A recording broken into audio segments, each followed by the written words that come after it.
Zee 24 तास एक पाऊल पुढे. पण या अडचणी इतक्या प्रचंड प्रमाणामध्ये अडचणी आहेत आणि मानसिकता माइंडसेट पण बदलायचा असतो आपल्याला या सगळ्या बदलाच्या प्रक्रियेमध्ये. आणि म्हणून लोक आणि विद्यार्थी वर्ग याच्याकडे एक वेगळ्या दृष्टिकोनाने बघेल असं मी समजतो. मॅनपॉवर शॉर्टेज आहे, त्याच्यानंतर फायनान्शियल शॉर्टेज आहे. म्हणजे मुंबई विद्यापीठ हे राज्याचं विद्यापीठ आहे. केंद्राचं विद्यापीठ तुम्ही जर बघितलं तर 5,000 विद्यार्थी आहेत. त्या 5,000 विद्यार्थ्यांना 500 कोटी आणि 1,000 कोटी रुपये मिळतात. मुंबई विद्यापीठाला 6.5 लक्ष विद्यार्थी असताना मुंबई विद्यापीठाला 5,000 विद्यार्थी आणि 6.5 लक्ष विद्यार्थ्यांना हे विविध मार्गातून मिळणारे पैसे 300 कोटी असतील. याचं कंपॅरिझन आपण कुठेतरी करणार काय?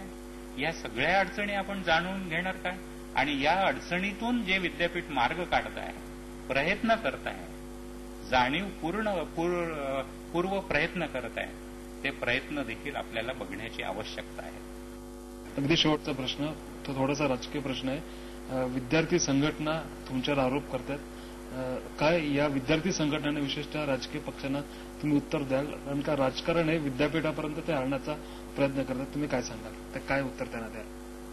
माझं कालही मत असंच होतं. काल म्हणजे माझ्या आयुष्यातलं मी जेव्हा तरुण झालो तेव्हापासून आणि आजपर्यंतचंही माझं मत आणि आजचंही मत हेच आहे की राजकारण आणि शिक्षण जर हे वेगळे ठेवलं तर देशाचा विकास नक्कीच चांगल्या रीतीने होऊ शकेल, असं माझं स्पष्ट मत आहे.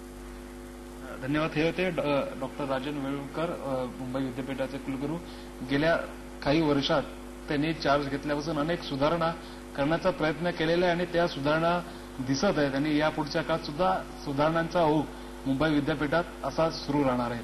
झी 24 ताससाठी video journalist Siddhesh Amit Joshi, Mumbai. Zee 24 तास एक पाऊल पुढे.